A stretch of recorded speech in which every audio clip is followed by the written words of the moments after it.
Well, welcome to Lead with Confidence. In this session, we're going to learn how to, of course, lead with confidence, which is the most important thing. We're going to learn about the 8 leadership competencies, the 5 pillars of emotional intelligence. We're going to learn about what Mind Report is, and then we're going to share with you some of the reasons why we're excited to share this with you. Well, it was in 2010 that Nini was involved in an aircraft accident, and she was flying from London Gatwick back to Dubai, and then just before landing into Dubai, she fell over on the aircraft and she fractured her knee in 5 places. And at that stage, our life went in a very different direction than we had planned for. By 2012, we had both resigned from our jobs because our daughter was being born in the December. And we went down the rabbit hole of becoming business owners. And we thought it was going to be easy. We didn't think it would be tough. We thought we'd be able to get it right the first time. And by the end of 2013, we had moved from Taiwan back to Australia. And we thought we could start our business in Australia.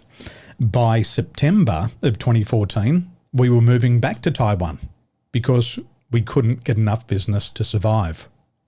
Once we got back to Taiwan, we had to make a couple of new decisions. And we decided that if we just did what other successful people did, we should be able to get the same results. So in 2016, we joined a franchise. By the end of 2016, the start of 2017, we acquired 1,300 new customers. And the big difference was somebody gave us a formula that already worked. They gave us the playbook to success. And for years of trying to reinvent the wheel and getting nowhere, they just gave us the wheel and said, get in the vehicle and drive. So for us, when we joined a franchise, it made a big impact to our personal life and our business. And really the big thing for us was that we had something that was time-tested and proven. So one of my beliefs is that everybody wants to become a better leader. Well, there's going to be a time in our life where we have to become better leaders. A family member might be sick and we've got to step forward. Like when Nini had her accident, I had to lead for 2.5 years.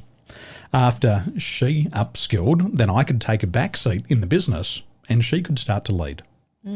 Sometimes our friends, they get stuck in a dead-end situation and we've got to lead them out of that situation.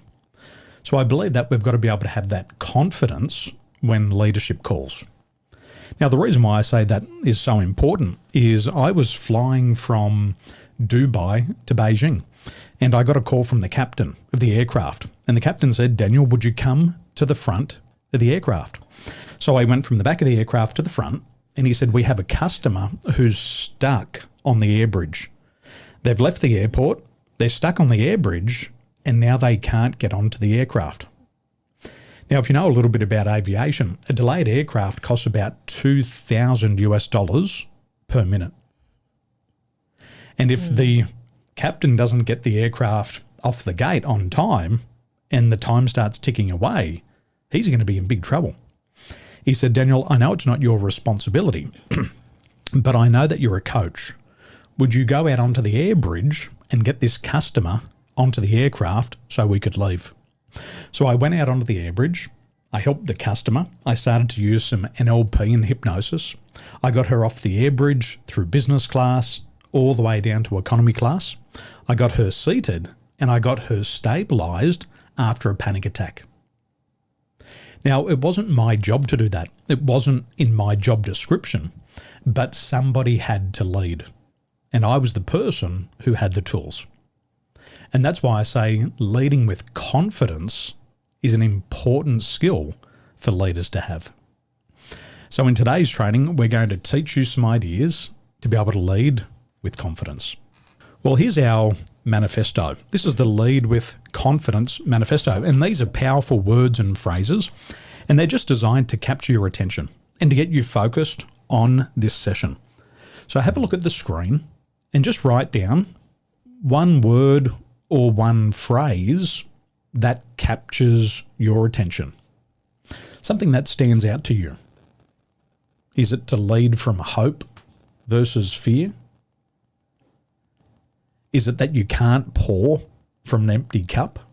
Or is it leaders are made, not born? Nini, what stands out to you?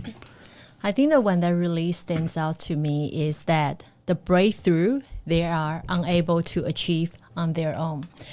In today's session, the technology that we're going to share with you, I know when I tried it the first time, I saw some of the blind spot that I never realized I have before.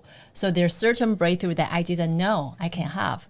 But with this technology, it kind of gave me that like a map, to pinpoint me to, hey, this is something that you can have in the breakthrough. So I think in today's session, you're also gonna probably found something that you haven't aware of it, or you're already aware of it.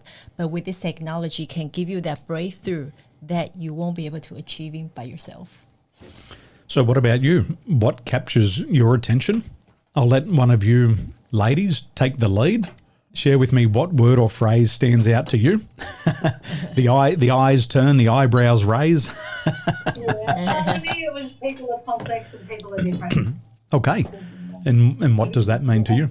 Now, to give you an idea of leadership and a couple of different ways we can think about it, John Quincy Adams once said, if your actions inspire others to dream more, learn more, do more, and become more, you are a leader. And the reason why I love this quote is that leadership is not a title on your badge.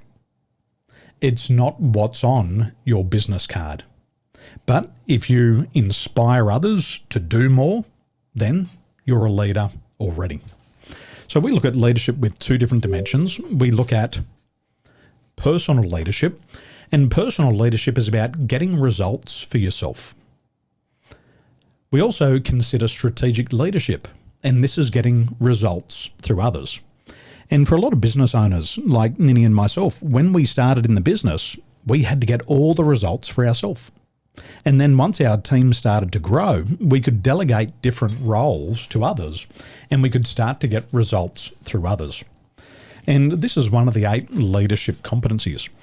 In Leadership 360, we say there's communication skills, decision-making skills, delegation, emotional intelligence, managing change, setting goals and standards, team building, and visualizing the future.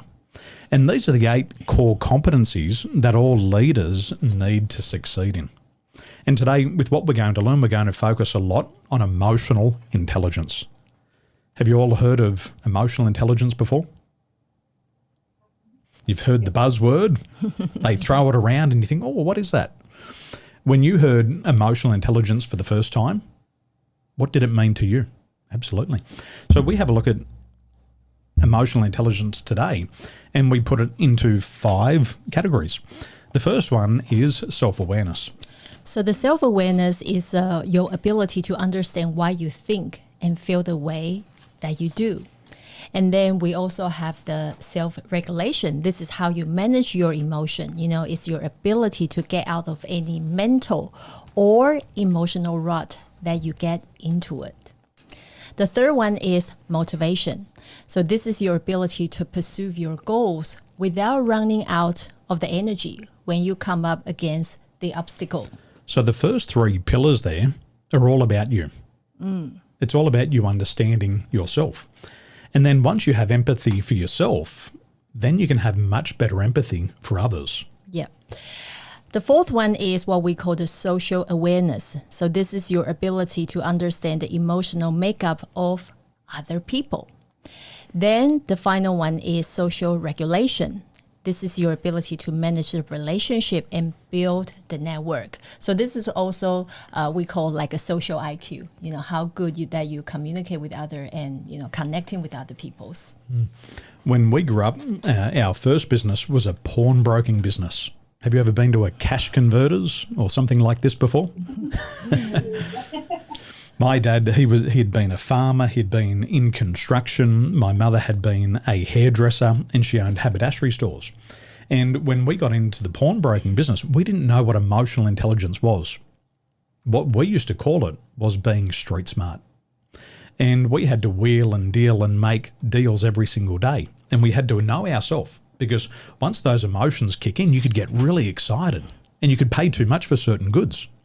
And you'd also get too excited when you sell and you want to give everything away just to keep the customer happy.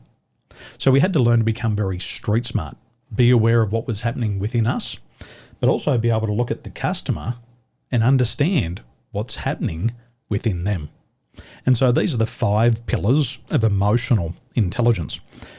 A recent article I read this morning was from Harvard Business, and they said that the top 7% of companies globally say empathy is one of the most important things inside of their organisational culture. And people are crying out for this. People don't want to be just another number. When Nini and I worked for Emirates Airline, we had 17,500 people in our team. And all the time people would say, I'm treated like a number.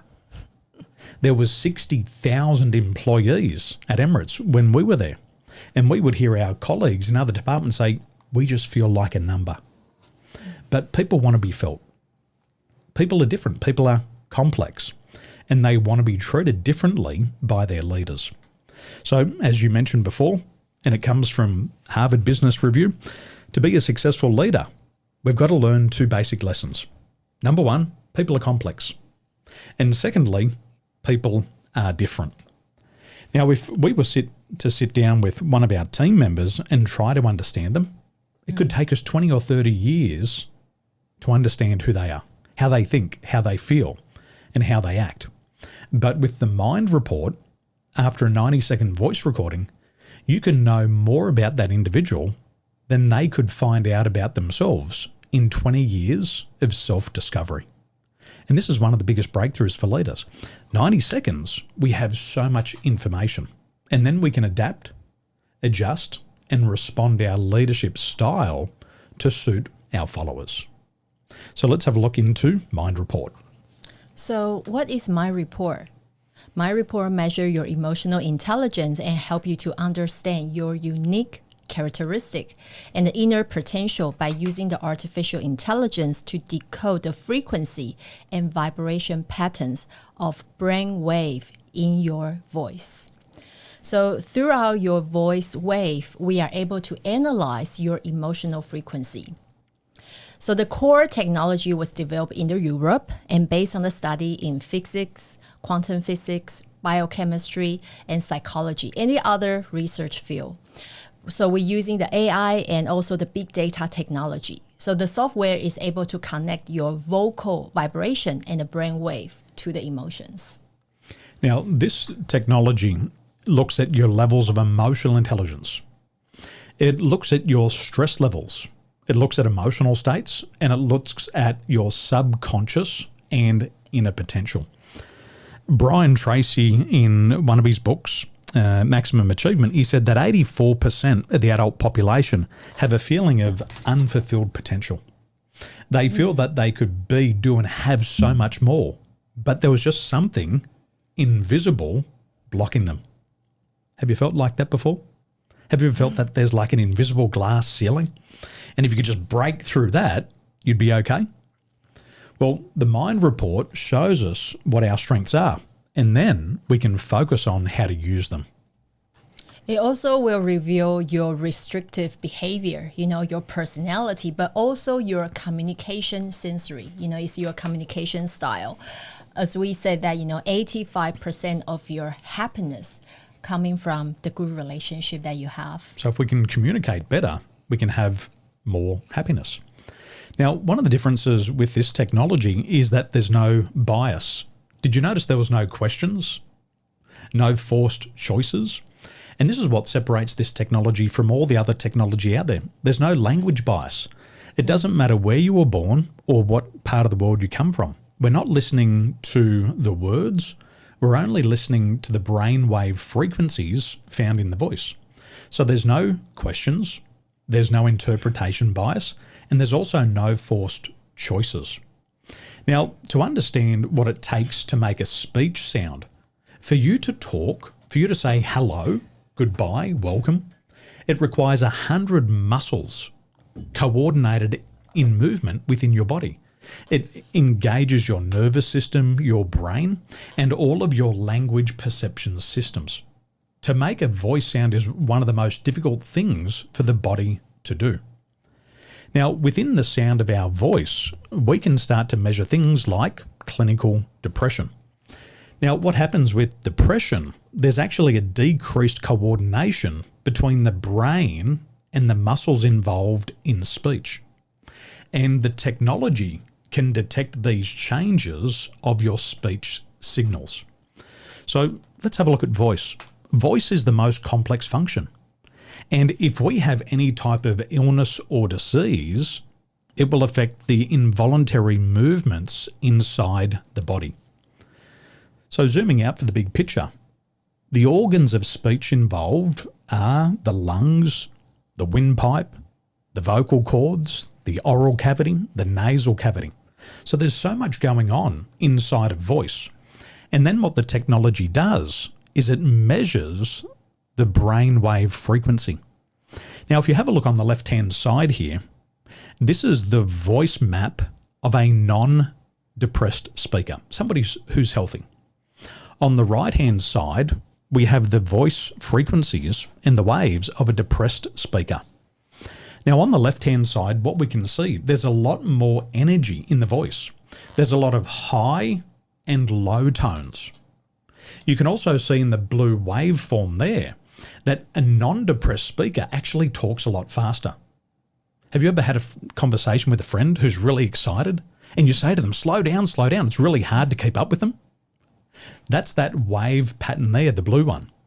You'll also notice that there's shorter pauses between the words in that blue waveform. Now, that's a very different insight to a depressed speaker.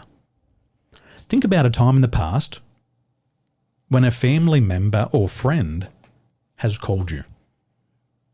You pick up the phone, you say hello, and they start to talk. Now, within about 4 seconds, you already know something's wrong, don't you? The volume is lower. There's big gaps between the words, and the energy, you can feel it. Now, emotions are contagious. We can pick them up, but the technology brings insight to it. We can see with a depressed speaker's voice, there's a lot less vocal energy, and that's all those black spots there on the right-hand side. We can also see with the waveform that a depressed speaker talks at a slower rate. Have you had a family member or friend who's been depressed?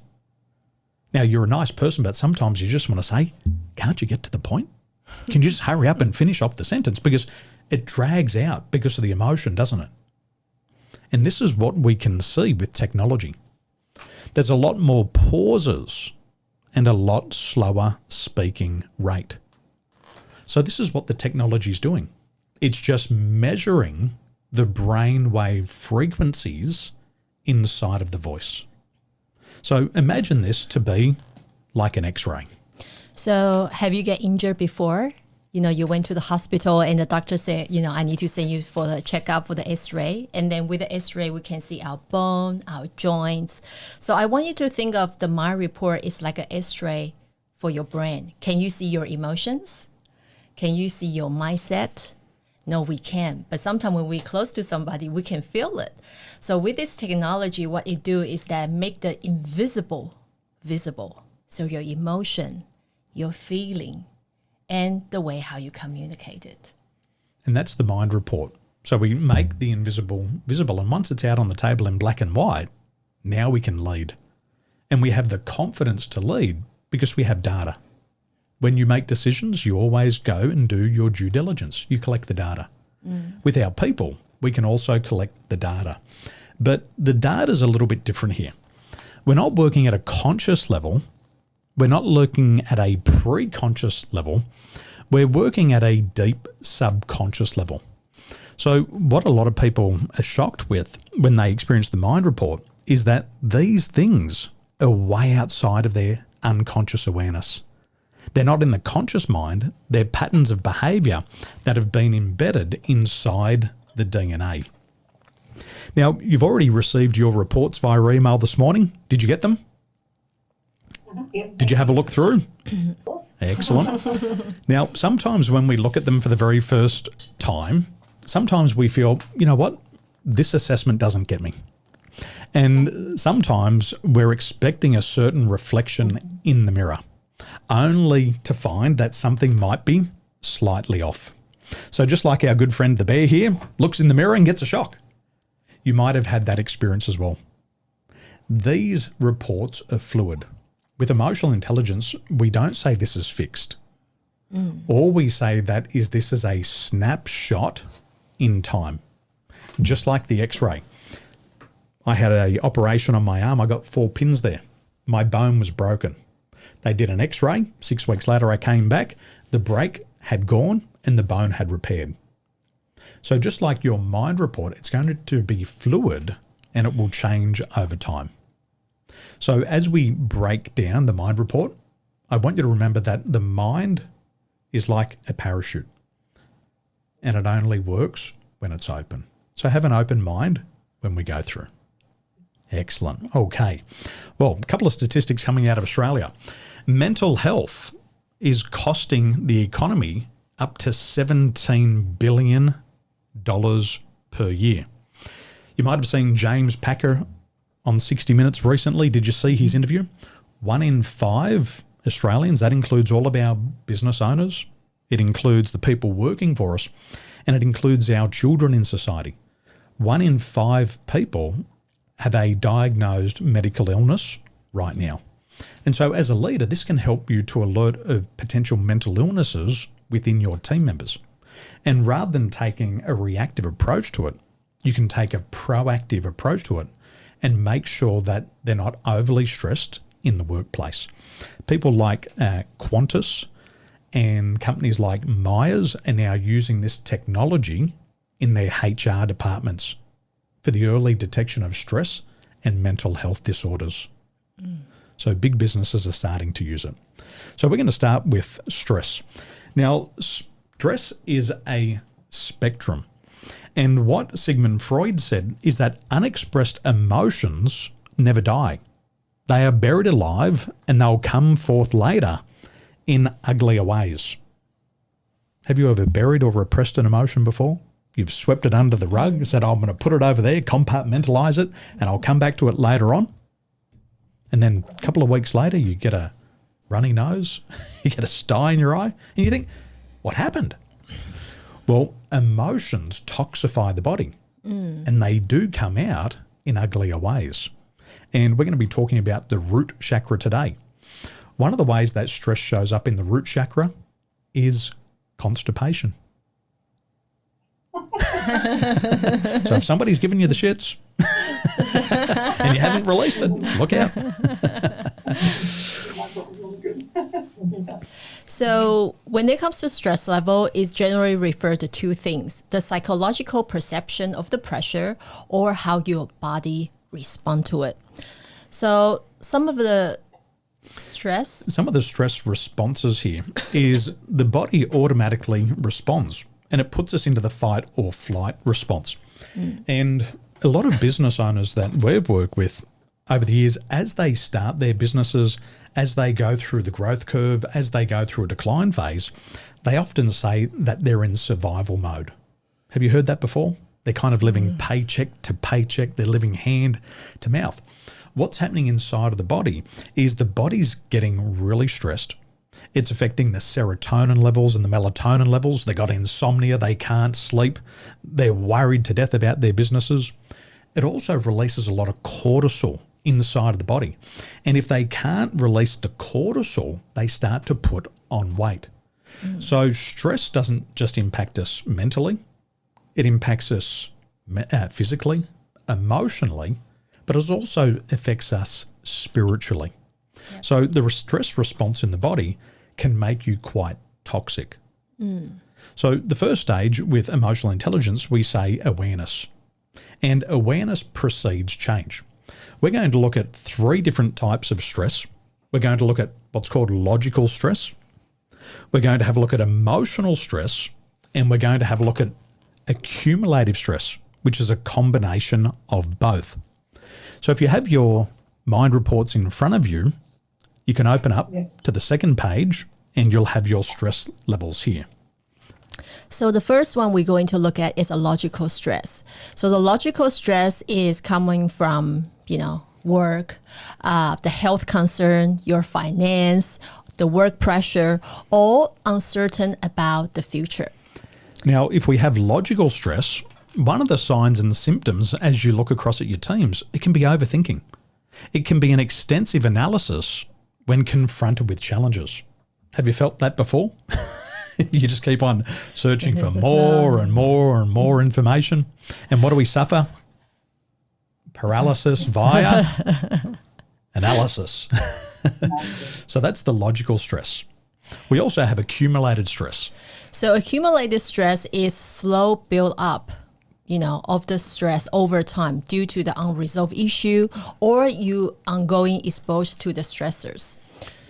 Have you got a family member who experiences road rage? They're driving down the freeway. Somebody cuts them off and they just go, blah! And you look at them and you go, oh, what was that? That's the accumulated pressure. It was the straw that broke the camel's back. It wasn't that one event of getting pulled in front of. It was the other 10 or 20 times that week. And this one, they just explode. So people who have accumulated stress, it's like a ticking time bomb. Tick, tock, tick, tock. We also have emotional stress. So the emotional stress is more to do with the people, okay, the relationship and the social interactions. Anything with a heartbeat. Yeah, your husband, your wife, mother-in-law, your mother-in-law, your boss, your boyfriend, girlfriend, your colleague, and your children. So it's more coming from the people. Also, there you can see the sign is, usually coming from the relationship challenges. Can be some conflict, but also some misunderstandings. So these are the three types of stress, and we want you to explore your stress. So when you're ready, take a look at your mind report. What type of stress is indicated on your mind report? Okay, hear that key word? Now. Logical stress is in the moment. So if there's a lot of stress, that stress button's been pushed. Boom, boom, boom, boom, boom, boom, boom, boom, boom, boom. It's like somebody, when the kids get on the doorbell, ding dong, ding dong, ding dong, ding dong, ding dong. Okay, please continue. You got 7 in the house at the moment. People who have logical stress are often very good with people. So when we have logical stress, it's right now in the moment. It's what's happening with the business, what's the system, what's the process, how do we take this knowledge out of Lisa's head, out of our heads and put it into Jay's head and keep the emotion out of it. Did you hear the key word here? One part? Normally with cumulative stress, there's always 2 parts to it. So we have the logical component and then we have the emotional component. And it's the ticking time bomb, like a metronome. Tick, tock, it goes from one side to the other. And then it's like having your head above water and you're treading water and the nose is almost going under, but then you get it back up. And so it's the slow build up over time. So for the 4 of you, Jay included, you've got logical stress, you've got cumulative stress, but no one who's emotional stress at this time. So what does that mean?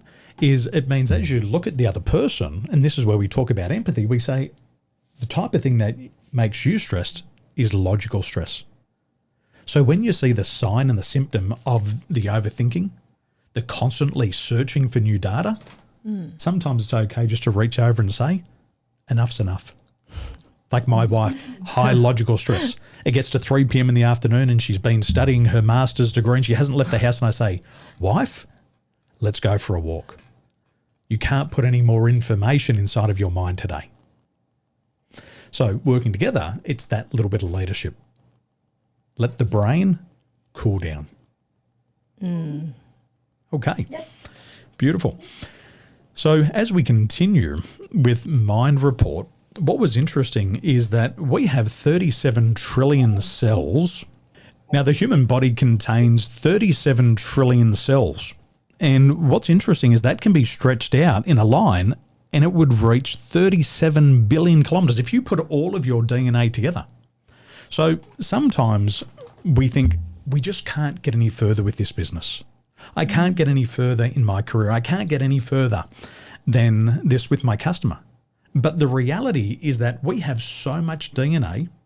Inside of that is all of our intelligence. We have enough DNA to stretch from the sun to Neptune and back 4 times. So the question is, how far can you go? How far can you go? And I think we've all had it before. We surprise ourselves when we get to that next level. And so Mind Report is about stretching out that DNA and getting the greatest return on our investment in ourself. So this is about personality. When we look at personality, we're looking at 9 different personality styles. So in this part with your report, we are going to see your base style. Okay, so the first one is the reformer, the type 2 giver, the type 3 is the achiever, type 4 is the individualist, type 5 investigator, type 6 guardian, type 7 enthusiast, type 8 challenger, and type 9 the peacemaker. Now you can see here, my personality type is the giver and Nini's is the peacemaker. Each of our personality styles wants something different. I know I've been married to Nini for 14 years. She wants power and control. That's what my wife wants. And I'm going to give her all of that. For me, I'm more about affirmation and esteem. And my wife gives me that as well. And also each style have the most connected to. So we can look at the type 8, 9, and 1, you connecting to your body. So if you're a challenger, a peacemaker, or a reformer, then you're connected to your body. Types 2, 3, and 4 are more connected to the heart. You've heard this before? She wears her heart on her sleeve. This gives us an insight into these personalities. And if you are 5, 6, or 7, it's actually connected to your head. Okay? Now, as Nini mentioned before, we have 2 styles. We have a style in general, and that's who we are 80% of the time. And that's what we're looking at today. We also have a second personality style, which is called a grows toward style. And this is the person we're becoming in the future. And you might have seen this in yourself before. You start to change. You start to become less even-tempered. So for me, I'm a helper, but I'm also growing towards the boss. I love to help people, but sometimes I just want to get on with growing this business. And I can feel it, and it shows up from time to time. So we have 2 personality types, the one we are today and the one that we aspire to become in the future. So types 8, 9, and 1 are very good relators. So why is that important to know? It's important to know for positioning of your team. Types 2, 3, and 4 are real feelers. They're really good at picking up on the emotional tone. Types 5, 6, and 7, they're the real action takers. Doer. They're the real doers. Get it done. Get it done. You've heard it said before, get the right people on the bus. And once they're on the bus, you've got to get them in the right seat. So this gives you an extra insight as a leader. Now, where do I position this person to get the best ROI? Now, as we were talking before about emotional intelligence, these styles also display a different emotion. Types 8, 9, or 1, they get frustrated. Styles 2, 3, and 4, they don't deal with shame so well. 5, 6, 7 often have life fears. Yeah. Now, that's important because as leaders, we want to be able to get our people out of their mental or emotional ruts. What do I say to my wife? Sweetheart, cool down. She gets angry. Sometimes I've done a speech on stage and I've made a mistake and I feel embarrassed about it. And wife will say, 99% was perfect. Come on. And so it's a good reminder. And then others have generalized fears. Yeah. So what about you? Have a look at your personality and inner potential. Type 9s, they're our peacemakers. They love peace and harmony. If you've got a customer complaint, if there's a conflict, get them out in front of the customer because they can almost mediate any problem. Type 1 reformer, you always drive for the perfection. So I always say that the type 1 can be a perfectionist. You know, you have a very good principle. And for you, when you're doing things, there's right or wrong, or black or white, there's no gray zone. My wife will say to my children, do it properly. We have type 2s, which are the givers. And what they want to do is they just want to nurture. They want to support. Now, since I was 16, I have been coaching, and that's my way of nurturing and supporting others. They're also good at fostering very close bonds. So if you want to open up a new account and then maintain the relationship, they can hold relationships for a very long time. So for myself in our business, I'm very good at opening up the account and maintaining the relationship. But I'm not good at closing. Other styles are better at closing and bringing it to a finish and getting it signed. So when we position our teams, we think, what are my strengths? And who else has a complementing strength in the sales cycle? So they're the type 2s. So the type 3 achiever, achiever very ambitious. They love to set goals, you know, and they're always looking for that excellent in everything. I want to be the best. Yeah, want to win. Number 1. Type 4 is the individualist. Now, the individualist, they're like it's like a peacock. They want to show all of their colours in their voice, in what they wear, what they do. They're really out there. And they're always expressing themselves with creative outlets. They're wonderful to have on a team and they really bring a bright light to the room.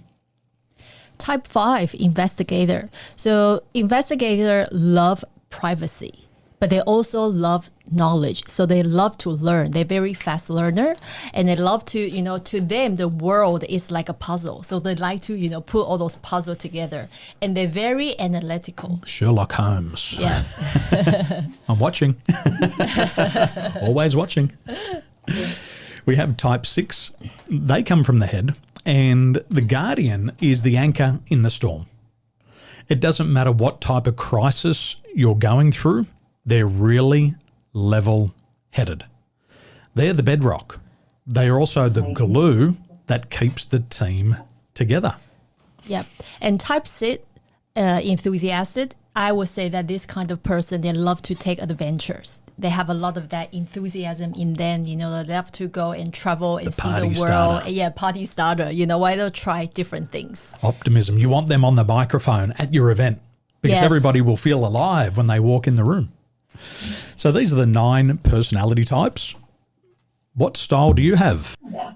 Do you trust your gut instinct? Do you listen to your gut? Yep. Excellent. The type 1s, the reformers, they have an excellent intuition. They got their finger on the pulse. And a very famous type 1 is Steve Jobs.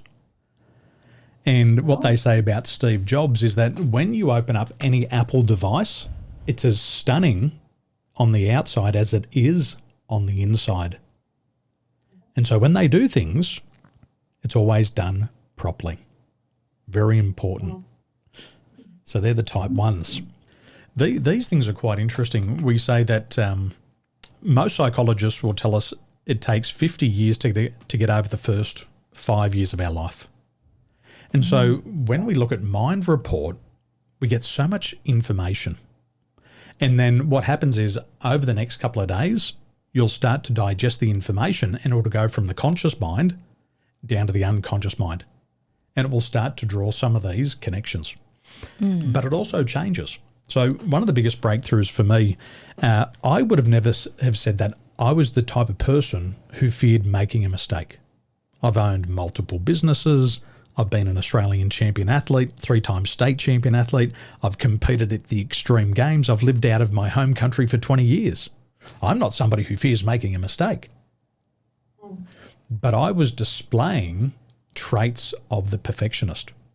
And from around about age 11, for 20 years, I had been in an unconscious loop of self-harm.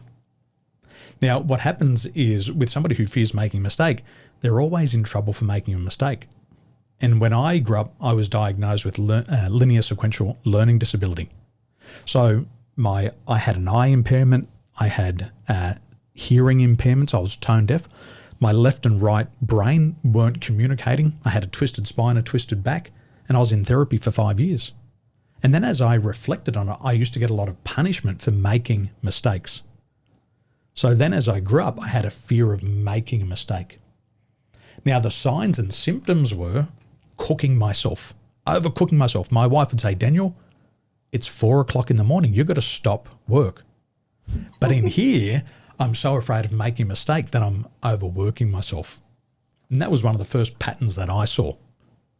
So when we say Mind Report gives you breakthroughs that you're unable to have on your own, that's one of the ones that I had. So let it simmer. Helen, that's also an example of loyalty. With the Guardian, they're loyal to their decision. If I decide to do this, if I go in, I'm all in. Oh, yeah, I'm doing that. Yeah. Fair enough. They just stick it out. When we have, because we've got two styles, we have in general and grows towards. Somebody who has two of the same styles and they have the loyal list in them, they will remain loyal to what they're doing for 20, 30, 40, 50 years. It's a beautiful trait. Very loyal. Once they've made the decision, we stick to it.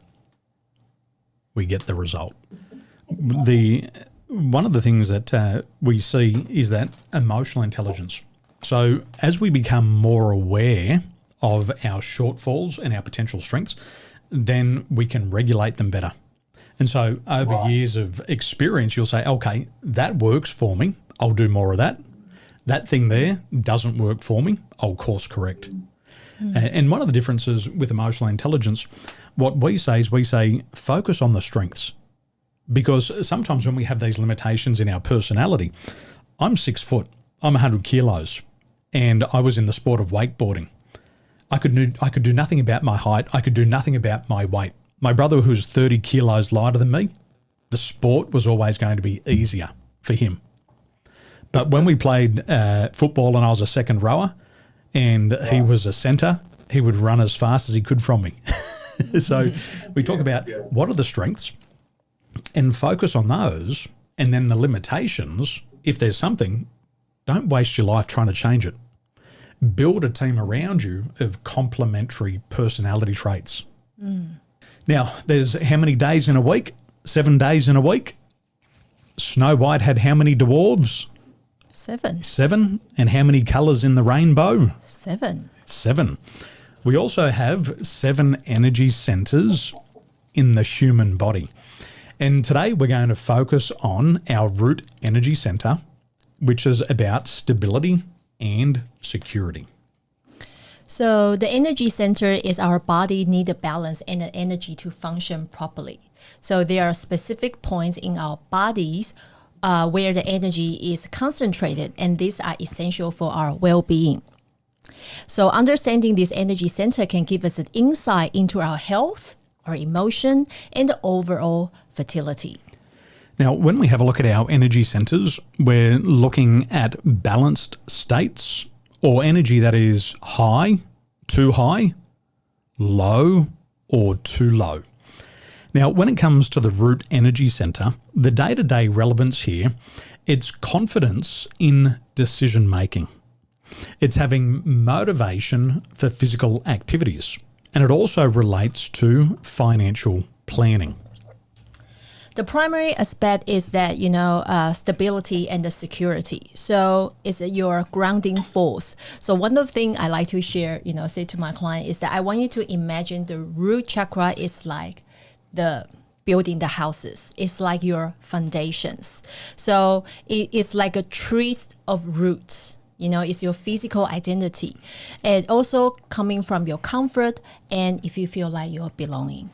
You'll also notice there it's related to the endocrine system and our adrenal glands. And if we've been exposed to a lot of stress, if we've had insomnia, then the adrenal glands get impacted.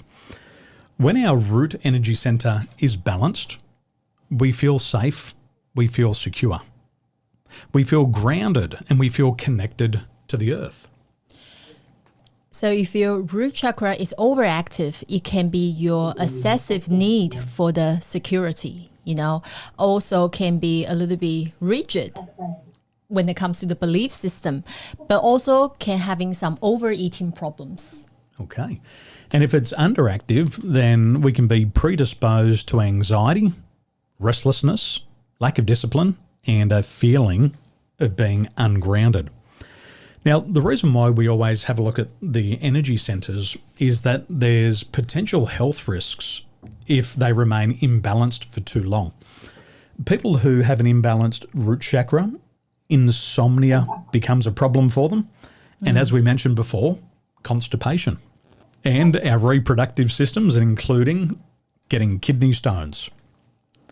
So also when it comes to the circulation, you might have the cold hands and feet. When it comes to the bones and your muscle, you might have the lower back pain. Also, the cancer risk can be the colon cancers. So it can show you a lot to do with health anywhere around the bowels. If you have hip pains, knee pains, ankle pains, oftentimes the root chakra will also be out of balance. And I want you to think of the root chakra as the body's toxic waste dump. Where's the waistline? The waistline is where the root chakra is. And when we can't process the emotions, it builds up on our waistline. So if we're overactive, underactive, we'll have problems in this region. Yeah. Actually, with your crown chakra being overactive, I also connect it with your logical stress, because with the logical stress, you tend to think a lot, analyzing things.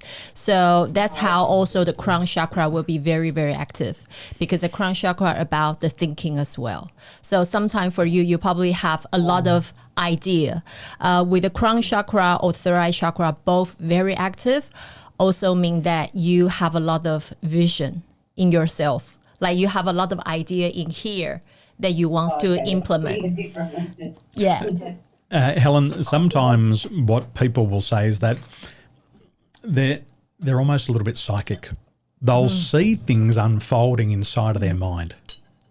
And so in terms of the vision and the imagination and their intuition can be very strong. You're coming into a new role, is that correct?